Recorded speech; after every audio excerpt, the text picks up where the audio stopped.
9ஆம் தேதி காலையிலேருந்து எனக்கு ஒன்றும் தெரியாது. 11ஆம் தேதி மத்தியானத்துக்கு அப்புறம் தான் எனக்கு தெரிய வந்தது. நான் மரண தரலாகி போய் தான் நான் இந்த இடத்துல வந்து நிற்கிறேன். நான் ஒரு நாமத்துக்கு மகிமை உண்டாகட்டும்.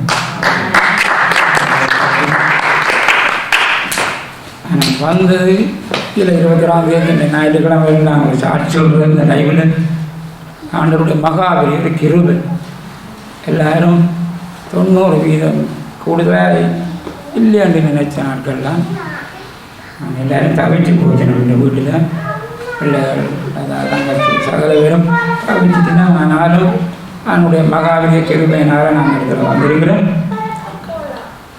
ஆண்டவருடைய நாமம் அறியப்படட்டும். இதை விட நேற்று முந்தின நாள் கூட எனக்கு பெரிய ஒரு இன்னொரு ஆப்ரேஷன் இருக்குன்னு கூட துண்டு வந்து பிறகு அது நேற்று தம்பிகிட்ட சொல்லி அதை கேன்சல் பண்ணிட்டாங்க. ஆப்ரேஷன் இல்லையான்னு. இப்போ நான் இன்னும் கொஞ்ச நாள் வேண்டிய கண்ட்ரோலில் நான் இருக்க வேணும். அதனால் ஆண்டவருடைய நாமத்தை உயர்த்தி அடியனை தாழ்த்துக்கிறேன். மட்டுமல்ல எனக்காக பாரப்பட்டு இந்த சபையில் ஜெபித்த பாஸ்டருக்கு வேண்டிக்கும் இந்த சபையில் இருக்கிற ஒவ்வொரு தேவ பிள்ளைகளுக்குமா நான் நன்றி செலுத்துக்கிறேன்.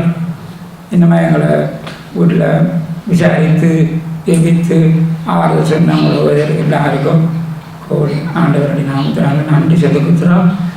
அது மட்டுமல்ல இன்னும் தேசத்தில் அநேக தேவ பிள்ளைகள் அநேக சபையில் எங்களுக்காக ஜெபித்திருக்கிறார்கள். எல்லாருக்கும் நன்றி. ஆண்டவருடைய நாமத்தை மகிமைப்படுத்துவோம். ஆண்டவருடைய நாமத்தை நன்றி என்னை தாழ்த்தி ஒப்பு கொடுக்குறேன்.